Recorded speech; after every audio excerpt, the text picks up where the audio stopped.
Olivia, that's all you get. You owe me $700 for the dumplings at Karen's birthday celebration, a gathering I had never been invited to before. That's what Lily told me. In front of me, there was just a single dumpling, as if feeding a pet. Lily said with a laugh, "Here you go, Karen." The elementary schooler seemed to be in on the joke too, laughing at me. Mother and daughter both mocked me with the same demonic grin, completely extinguishing any affection I had for my granddaughter. "I've had enough. I'll just pay the bill and head home," I said, standing up. Lily, still smiling, waved me off dismissively. Disappointed in Jack, who wouldn't even meet my eyes if they wanted to celebrate with just their immediate family of 3. That's fine by me. I was willing to pay, but with that attitude, any desire to celebrate had long since vanished. No matter what they say, I'm never getting involved again, I thought irritably as I went to settle the bill. Then someone tapped my shoulder. Hearing her words, I decided to get back at Lily and her family. I'm Olivia. This year, I turned 65. Blessed with children, I've led a normal life, though my husband was always focused on his work and not much of a talker. I believed we had a good relationship. I thought my life was without major upheaval. But there was one thing that troubled me. Lily, my eldest son's wife. I understand that it's common for wives and mothers-in-law to not get along. However, Lily's attitude of treating me as an enemy just for being the mother-in-law was causing me trouble. "Olivia, you're always free at home, right? Let me do you a favor and take care of your cute grandchild." "Lily, I have plans today. I told you I can't do last-minute favors, remember?" "I never heard that. Maybe you just think you told me." I never knew what set her off. But Lily always had a harsh attitude towards me. She'd call suddenly or come over unannounced, dumping tasks on me without caring about my plans. Even if I helped, she'd never thank me, saying a parent should naturally do that much. But if I refused, she'd condemn me as some terrible villain. Lately, I've been finding excuses not to comply with her demands, yet Lily would confront me, labeling me as a heartless person, accusing me of treating her poorly, or not loving my grandchild. Lily seemed to truly despise me. The final straw was when Karen, my granddaughter, started elementary school, and I was taking care of her after school. "Grandma, you're mean to Mom, aren't you?" Karen's words caught me off guard. "What? No, why would you say that?" "That's what Mom says. You always lie and say you don't," Karen replied, tears welling in her eyes. Apparently, Lily had been telling Karen that I was mean to her, and I was confronted with such accusations from Karen. I had no idea what she was talking about and tried to get the details from Karen. But Karen, seemingly taking Lily's words at face value, just kept calling me a liar, making it impossible to have a conversation. I couldn't understand why Lily would manipulate such a young child to dislike me. With no idea what to do or what was even happening, I was at my wit's end. When I talked to my husband, his response was dismissive. "She's a child. She probably doesn't understand yet." He didn't seem too concerned. Consulting my eldest son, Jack, was no better. His cold reply was, "Handle your own problems." Probably just tense around the mother-in-law, worrying about being ordered around because she's the wife. I would never do that. It's unbearable being targeted with such hostility.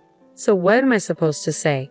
Should I tell her to be nicer to Mom? If I do that, it'll look like I'm siding with Mom, and things will become even more strained between us. It's not about taking sides. If she dislikes me, I want to know why. If she wants nothing to do with me, she should keep her distance. Try to understand how it feels to be reluctantly asked for favors. She's the mother of your beautiful grandchild. Mom, can't you just compromise a little? Jack's policy of non-intervention always seemed to side with Lily, no matter how much I pleaded. It felt like he was just brushing me off, telling me to endure it. At times, I couldn't help but vent to my close friends about these issues, yet their responses were always something like, "That's how sons' wives are." And I continued to struggle without finding a solution. Even when advised to keep my distance, it was always Lily who initiated contact. Whether I listened to her calmly or subtly rejected her, I found myself at a loss dealing with an unsatisfied Lily. During this time, I was informed by Lily about celebrating Karen's 10th birthday at a famous Chinese restaurant. Despite sending gifts for every celebration, including birthdays, I had never received a word of thanks from my eldest son's family. Instead, I was met with remarks like, "Olivia, you have no taste. It's better if you just give us cash." Naturally, I had never been invited to any of their celebration gatherings. After being told not to interfere with family events, I had refrained from getting involved. Karen's birthday celebration is at her favorite Chinese restaurant. You're coming, right, Olivia? Lily's invitation made me suspect something unpleasant. Still, if I didn't go, I would surely be blamed for not attending my granddaughter's birthday. After much thought, I decided to attend the celebration, although I had a bad feeling. Part of me hoped that maybe they were trying to mend our relationship. If my suspicions turned out to be true, I would stop involving myself with them. With that thought, I went to the Chinese restaurant on the appointed day. But as expected, my faint hope was immediately betrayed. Lily and her family, waiting for me, looked at me and sneered with malice. Look, there's shark fin soup, Karen's favorite. Since Grandma is paying today, let's eat a lot, Karen exclaimed with excitement. When I expressed my surprise, Lily burst out laughing as if greatly enjoying herself. Initially, I had thought it wouldn't be a problem to pay for the meal, considering it was to celebrate Karen's 10th birthday. However, Lily's declaration as if it was a given, even before I'd offered, took me by surprise. You're not planning to eat without paying, are you, Olivia? How brazen, Lily remarked. I never had such intention, but Lily could have at least mentioned the cost beforehand. What? I told you in advance. Don't blame others for your forgetfulness. It's true what they say about memory loss and old age, Lily retorted with sarcasm, making me realize that what I had hoped for was never going to happen. I decided to eat quickly and leave. As I was about to enjoy the delicious-looking dishes laid out before me, something happened. Hey, what do you think you're doing? Lily snapped as I reached for one of the expensive-looking dishes. She slapped my hand away, her gesture akin to scolding a child for a mistake. Sweating with uncertainty, I wondered if I had done something rude, but seeing me flustered, Lily laughed mockingly and said something outrageous. Today, Olivia, you're just the wallet, so no eating, Lily declared. What, Olivia? Did you really think you were invited for Karen's celebration? It's obvious you're here to pay the bill. That's right, pay up. Be grateful we even let you sit at the table. Don't even think about touching the food, Karen joined in, insulting me.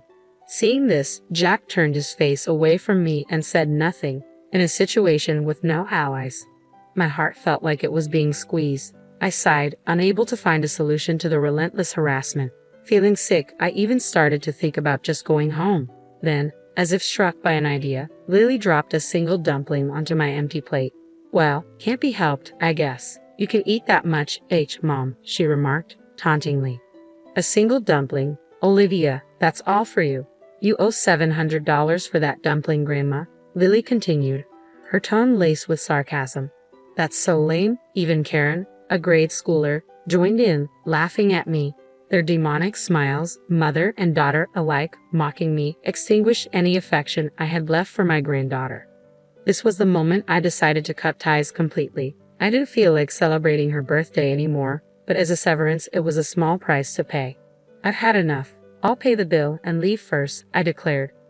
What? You're leaving already? Thanks for the meal. Please just leave me alone from now on, Lily responded dismissively. I was disappointed in Jack, who wouldn't even make eye contact until the end. No matter what was said, Jack wouldn't reprimand Lily or even Karen. Trying to contain my intense anger, I went to pay the bill. As I approached the cash register, the flustered owner appeared. Dear customer, I'm sorry, but the course meal is still ongoing. Could you please wait a little longer? I'm sorry, but I need to leave now. Can I just pay the bill first? I replied, feeling impatient. Didn't you like the food? The owner asked, puzzled. The dumpling was delicious. Just the dumpling. Was there something in the other dishes you didn't like? I inquired, realizing that Lily had reserved a course meal, and the owner was confused. As I was leaving halfway through, he approached me, wondering how to explain the situation. Feeling foolish to cover for my eldest son's family, I blurted out, I'm apparently just the wallet. Then someone tapped my shoulder from behind. It was Mary, a friend who had listened to my complaints before. I saw everything just now. It's much worse than what you told me, she said. When did you get here? I asked, surprised. Just before you all arrived. I heard the whole thing as it happened, Mary explained. She had been at the same restaurant with her colleagues from work and happened to witness how my eldest son's family was treating me. Hurrying to talk to me as I headed to the register, seemingly more outraged than me, Mary said, You don't need to pay, and stopped my hand. Listen, Olivia, even if it's your grandchild, that behavior is not normal. At her age, she should know better than to treat family that way. But no matter what I say, nobody listens to me, not even my son, Jack. So, you're just going to let them walk all over you. Mary's words made me realize something. Looking back, my eldest son's family, unconcerned about me, was happily chatting and enjoying their meal. They probably don't even consider me family anymore. Jack glanced at me for a moment but quickly averted his eyes as soon as we made eye contact. Seeing such a pitiful attitude, I felt like the person sitting there was not my son. If they don't understand words, then show them with actions, Mary encouraged. Thank you, Mary. Can I ask for a little help? I felt encouraged by Mary's support. The owner, sensing the uneasy situation, nodded at me as if to say he was on my side. I'm sorry, but I only ate one dumpling, I explained. Understood. Let's do this. Based on our explanation and the owner's decision, I only had to pay for the one dumpling. As I ate, it felt awkward to put out just a few bills. But the owner smiled, processed the payment, and handed me the receipt. The rest of the bill will be paid by those who ate. No worries. Thank you very much, he reassured me. In a situation with no allies, I found unexpected salvation in the kind restaurant owner and my friend. Internally, I felt that this alone was a good enough punishment for them. But after receiving advice from Mary, I wasn't planning to let their divine retribution end there. I'm sorry and thank you so much for today. I expressed my gratitude to Mary. It's all right. From now on, if they treat you badly, speak up firmly, okay? Mary advised. Yes, thank you. Actually, I have another favor to ask, if that's okay, I added before watching her return to the restaurant. Then, I headed home, ready to deliver a final blow to my eldest son's family. The next day, when my doorbell rang, I was sure it was Lily. I had anticipated that she would come to complain about the payment from yesterday. Sure enough, the monitor showed Lily glaring at the camera with a furious expression, and I went to the door. What do you mean, Olivia, not paying for yesterday's food and drinks? What kind of reasoning is that? Lily demanded angrily. Food and drinks?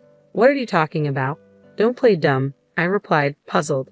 It's about Karen's birthday party yesterday, Lily clarified, her irritation evident.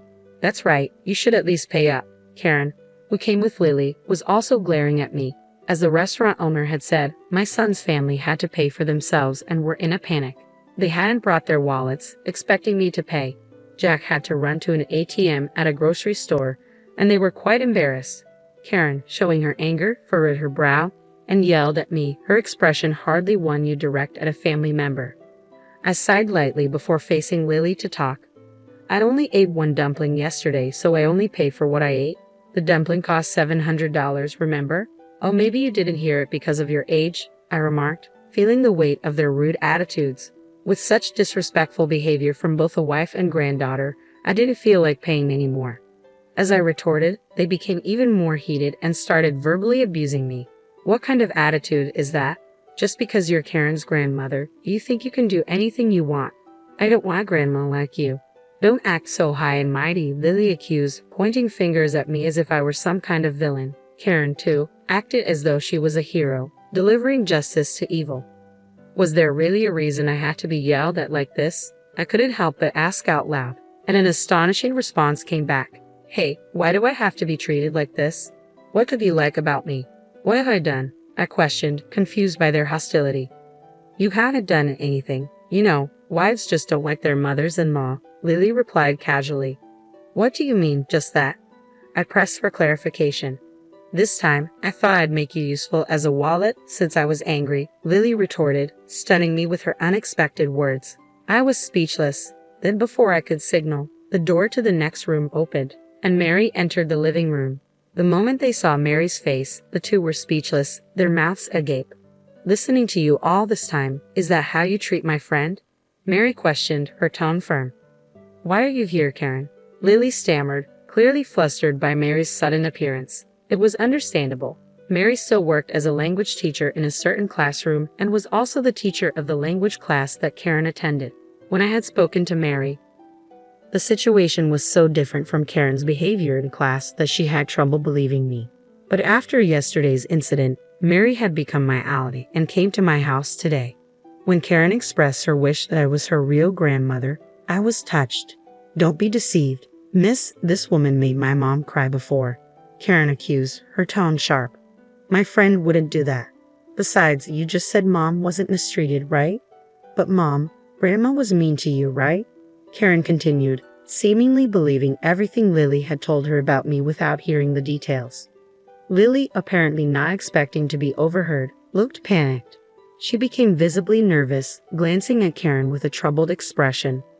I was speechless at Lily's inability to come up with a better excuse for her actions. Miss, please listen to our side too. Just because she's your friend, it doesn't mean you should take Olivia's side, Lily pleaded, attempting to win Mary over with excuses. But Mary was judging based on the behavior she had witnessed, not on Lily's unsubstantiated claims. With no chance of Mary siding with them, Karen, scolded by her teacher, looked like she was about to cry. Only giving one dumpling and then expecting $700 in payment. That's no way to treat family, is it? Mary questioned, her tone pointed. But it was my birthday, so it's only natural for Grandma to pay. That's what Mom said, Lily interjected, trying to justify their behavior. Considering your attitude earlier, those kinds of words wouldn't come out unless you really looked down on someone. You usually don't speak to your grandmother like that, do you? Mary countered, her words piercing through the tension. Shocked by her favorite teacher's words, Karen seemed deeply affected.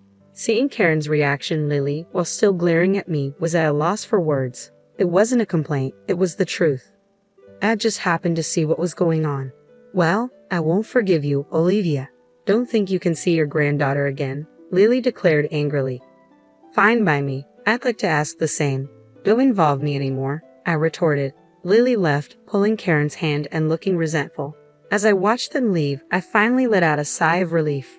Seeing this, Mary patted my back. After all that, they won't be able to act so arrogantly anymore. Thank you, Mary. Sorry for always relying on you. I express my gratitude. It's fine, Olivia. They wouldn't listen to you, right?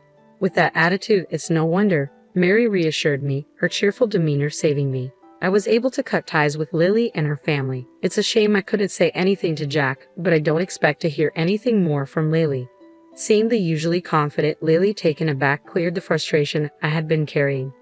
However, apparently Lily and Karen got into an argument because Lily had lied to Karen about me, leading to Mom made the teacher dislike me. Karen still couldn't be appeased, and Lily called me to complain. Explain the situation to Mary. Is it okay for Karen to stop going to her language class? Lily asked. What's there to explain? Mary saw everything for herself. What more is there to say? If you admit to harassing me, then my story won't be a lie, I responded. Why, you could at least agree with me on that, Lily pleaded. No way. That's your responsibility. You should sincerely apologize to Karen, I insisted.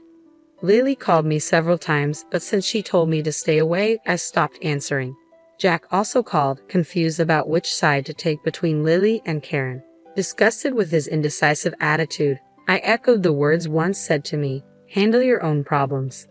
Anne continues to attend Mary's class and has become much quieter since being scolded that day. Well, she was too energetic before, so maybe this is just right for her now, I reflected. As a sign of reflection, I hope so. Don't worry about it, Olivia. As a teacher, I'll keep an eye on her, Mary reassured me. Thank you. I owe you so much, Mary. I expressed my gratitude. Don't mention it. We're friends, after all, Mary said nonchalantly. Please don't worry about it. I couldn't help but feel grateful to Mary. Next time, I plan to go out with Mary and finally enjoy the Chinese meal we missed.